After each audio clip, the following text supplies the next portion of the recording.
Welcome everyone. First year chemistry chapter number 11 that is thermochemistry.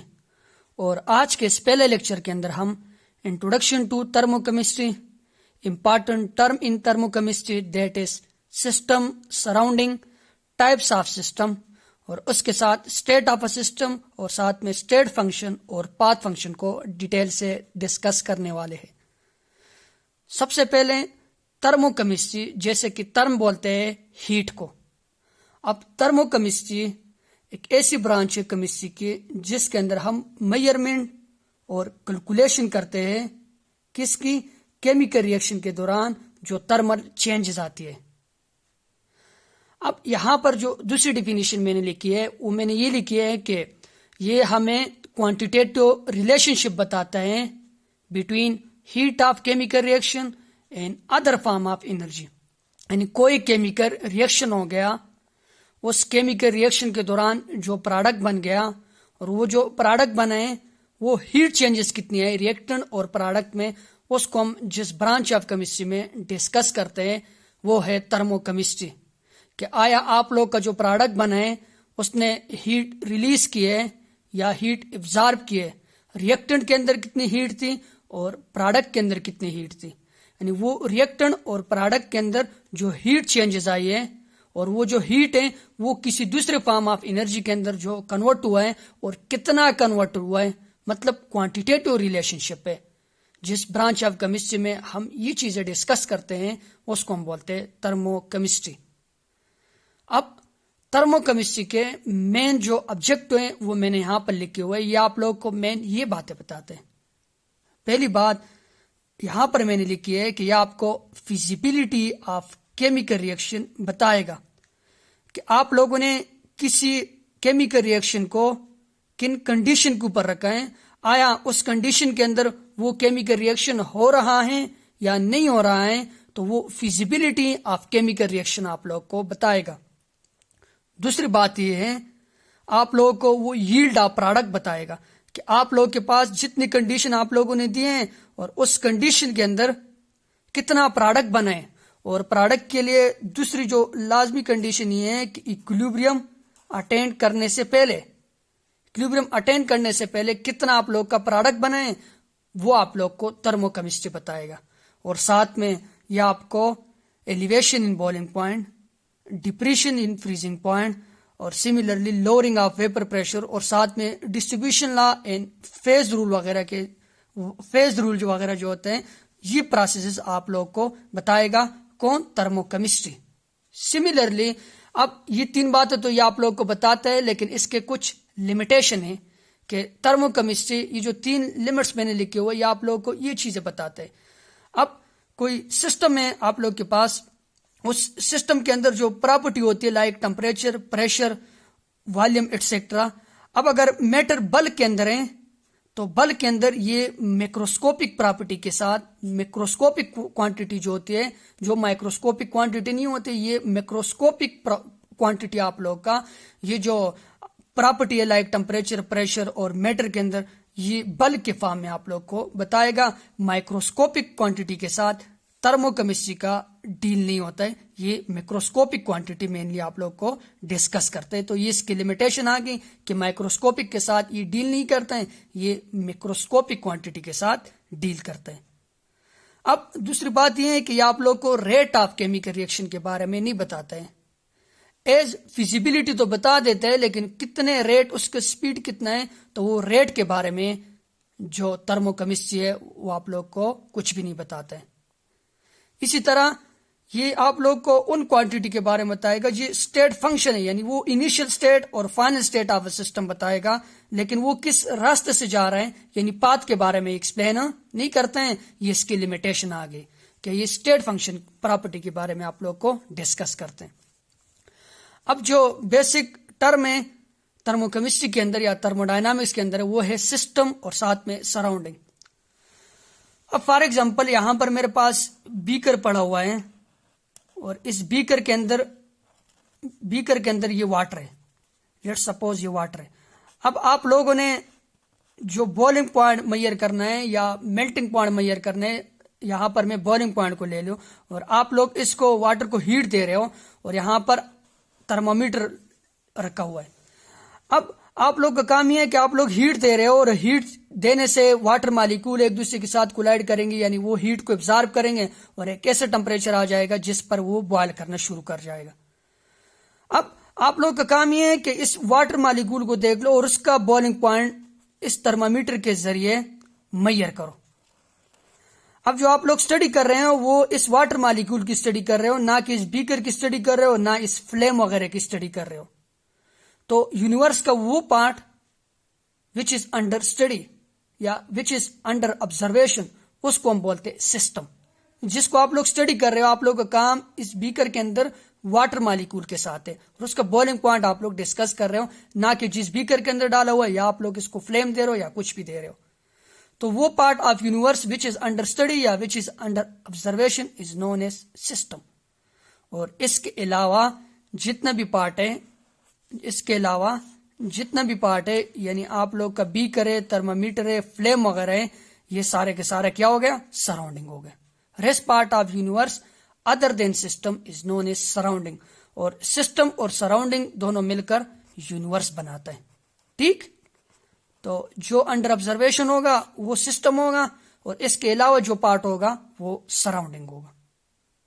Like यहां पर जो आप लोग अभी डिस्कस कर रहे हो वो जितनी चीजें मैंने लिखी हुई हैं उसके साथ आप लोग का काम है। जो आप लोग स्टडी कर रहे हो वो जो मैं पढ़ा रहा हूं और आप लोग देख रहे हो, कॉपी के साथ, मार्कर के साथ और बाकी चीजों के साथ, ये जो बाकी रूम के अंदर जितनी चीजें पड़ी हुई हैं इनके साथ आप लोग का कोई लेना देना नहीं है।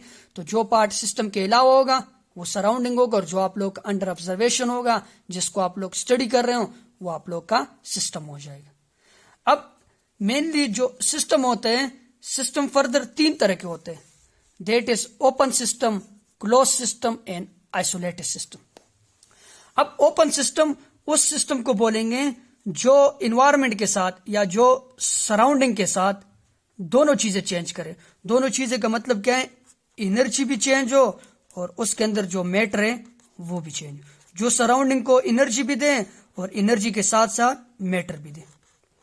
तो वो system which exchange both matter and energy with surrounding is known as open system. For example आप लोग के पास ये है कप, चाय का कप है, लेट्स सपोज इसके अंदर चाय पड़ी हुई है।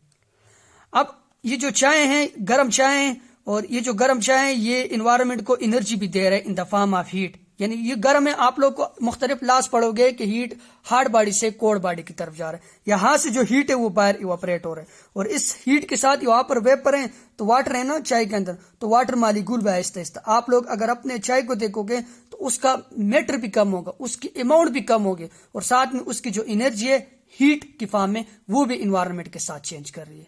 तो वो सिस्टम जो मैटर और एनर्जी दोनों को चेंज करे इन्वायरमेंट के साथ, उसको हम बोलते हैं open system. Like tea in a cup without saucer, यानी आप लोग के पास चाय का कप है और उसके ऊपर कोई ढक्कन वगैरह नहीं लगा हुआ है, तो यहां से हीट भी जाएगी और हीट के साथ साथ कुछ ना कुछ अमाउंट ऑफ मैटर भी जाएगा। आप लोग ऑब्जर्व कर लो कि आप लोग के जो मैटर की अमाउंट है वो कम होती जाएगी, जितनी भी होगी, लेकिन मैटर का एक्सचेंज भी होगा। तो जो बहुत एनर्जी और मैटर को एक्सचेंज करें उसको हम बोलते हैं ओपन सिस्टम। अब दूसरा जो सिस्टम है उसका नाम है क्लोज सिस्टम। अब क्लोज सिस्टम वो सिस्टम होगा जिसमें सराउंडिंग के साथ सिर्फ और सिर्फ एनर्जी का एक्सचेंज होगा। एनर्जी चेंज होगी लेकिन मैटर जो होगी वो चेंज नहीं होगी। यही फॉर एग्जांपल आप लोग के पास चाय है कप के अंदर और इसके अंदर आप लोग ढक्कन रख लो, इसके ऊपर ढक्कन आप रोक लग लो, लेकिन ढक्कन रखने के बाद भी ये कुछ ना कुछ हीट जो है ना वो सराउंड यहाँ से इन कोई भी सिस्टम होगा, एडियाबैटिक प्रोसेस है, किसी भी प्रोसेस के जरिए ये यहाँ से एनर्जी को एक्सचेंज करेगा in the form of heat. तो फिर भी ये चाय जो आप लोग की ये कोल्ड होगी किसी न किसी टाइम के बाद। तो क्लोज सिस्टम वो सिस्टम होगा जो सराउंडिंग के साथ सिर्फ एनर्जी को एक्सचेंज करे। ठीक, थर्ड वन है आइसोलेटेड सिस्टम। आइसोलेटेड सिस्टम वो सिस्टम है जो इन्वायरमेंट के साथ या सराउंडिंग के साथ ना एनर्जी को चेंज करें और ना ही मैटर को चेंज करें। लेट्स सपोज एनर्जी को थोड़ा बहुत चेंज कर लेकिन बहुत ही कम अमाउंट में। आप लोग के पास यही चाय है और इसको मैं थर्मास के अंदर डाल देता हूं, तो आप लोग देखोगे कि इसका बहुत टाइम के बाद, काफी अरसा नहीं लेकिन कुछ टाइम आप लोग देखोगे तो ये एनर्जी भी चेंज नहीं करेगा और साथ में मैटर को भी चेंज नहीं करेगा, यानी जितनी चाहिए होगी वो उसके अंदर उतनी रहेगी। और जैसे आप लोगों जितनी हार्ड थी तो कुछ टाइम के बाद वो इसी तरह हार्ड ही रहेगी। तो आइसोलेटेड सिस्टम वो सिस्टम होगा which neither change their matter nor change energy which surrounding is known as isolated system. अब एक सिस्टम होता है that is macroscopic system. Macroscopic system क्या होता है? मैक्रोस्कोपिक सिस्टम एक ऐसा सिस्टम है जो इसके अंदर लार्ज अमाउंट ऑफ सब्सटेंस होते हैं। फॉर एग्जांपल, आप लोग के पास जो पार्टिकल्स होते हैं किसी सिस्टम के अंदर, वो उसके अंदर एटम भी हो सकते हैं, उसके अंदर आयंस भी हो सकते हैं, उसके अंदर मॉलिक्यूल भी हो सकते हैं। अब वो वाली प्रॉपर्टी जो एसोसिएटेड हो सारे के सारे बिहेवियर ऑफ पार्टिकल के साथ, उसको हम बोलते हैं मैक्रोस्कोपिक सिस्टम। और इन प्रॉपर्टीज को हम बोलते हैं मैक्रोस्कोपिक प्रॉपर्टी। जैसे प्रेशर है, टेम्परेचर है, वॉल्यूम है, सरफेस टेंशन है, वो सारी के सारे यानी एटम, आयन या मॉलिक्यूल होते हैं किसी भी, उस सब के ऊपर ये डिपेंड करते हैं। तो वो वाले सिस्टम जो बल्क की फॉर्म में होते हैं तो वो हम बोलते हैं उसको मैक्रोस्कोपिक सिस्टम। ठीक, अब स्टेट ऑफ अ सिस्टम किसको बोलते हैं? स्टेट ऑफ अ सिस्टम बोलते हैं condition of a system in term of pressure, temperature, volume. System किस हालत में, उसको हम बोलते हैं स्टेट ऑफ अ सिस्टम। अब एक होते स्टेट फंक्शन और दूसरा होते पाथ फंक्शन। स्टेट फंक्शन उसको बोलते हैं, उन मैक्रोस्कोपिक प्रॉपर्टी को बोलते हैं जो किसी सिस्टम के इनिशियल स्टेज के ऊपर और फाइनल स्टेट के ऊपर डिपेंड करते हैं, और उनके दरमियान इंटरमीडिएट स्टेट जो होते हैं या इनिशियल स्टेट से फाइनल स्टेट के अंदर वो किस तरह गए उसके ऊपर डिपेंड नहीं करते। फॉर एग्जाम्पल, यहां पर लेट सपोज आप लोग के पास ये सिस्टम है, इसका इनिशियल वॉल्यूम लेट सपोज ये V1 है।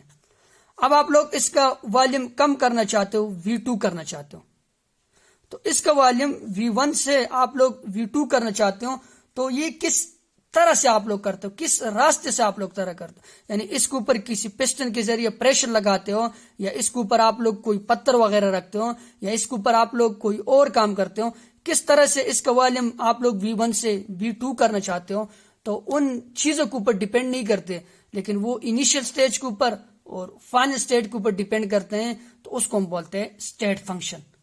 लाइक यहां इसको याद करने के तरीका ये है कि यहां पर मैं इसका शॉर्टकट लिख लेता हूं SHIP और साथ में GTV, यानी शिप GTV। शिप यहां पर S का मतलब होता है एंट्रापी, H का मतलब होता है इंथैल्पी, I का internal energy, pressure gives free energy, temperature और ये वॉल्यूम। ये सारी की सारी स्टेट फंक्शन है जो इनिशियल स्टेट के ऊपर और फाइनल स्टेट के ऊपर डिपेंड करते हैं और पाथ के ऊपर डिपेंड ना करे, उसको हम बोलते हैं स्टेट फंक्शन। दूसरा है पाथ फंक्शन। पाथ फंक्शन उन मैक्रोस्कोपिक प्रॉपर्टी को बोलते हैं जो पाथ के ऊपर डिपेंड करते हैं, यानी किधर से वो किधर जा रहा है तो वो रास्ते के ऊपर डिपेंड करते हैं। इसका जो मेनली आप लोग के बुक के अंदर जो 2 एग्जांपल है उसको याद करने के तरीके ये हैं कि होमवर्क। होमवर्क का मतलब होता है हीट और साथ में वर्क। हीट और वर्क जो है ये पाथ फंक्शन है। आपको पता है कि हीट हमेशा के लिए फ्लो करता है हार्ड बॉडी से कोल्ड बॉडी की तरफ, क्योंकि स्पॉन्टेनियस प्रोसेस है, हार्ड बॉडी से कोल्ड बॉडी की तरफ ये फ्लो करते हैं, तो ये पाथ के ऊपर डिपेंड करते हैं। और वर्क आप लोग को पता है कि W बराबर है फोर्स और साथ में डिस्प्लेसमेंट, यानी आप लोग किस बॉडी के ऊपर जब फोर्स लगाते हो तो उस फोर्स की डायरेक्शन में डिस्प्लेसमेंट कवर करते हैं, तो उसको हम बोलते हैं वर्क। तो जो पाथ के ऊपर डिपेंड करें वो पाथ फंक्शन, और जो पाथ के ऊपर डिपेंड ना करें वो स्टेट फंक्शन है। Thank you for watching my video.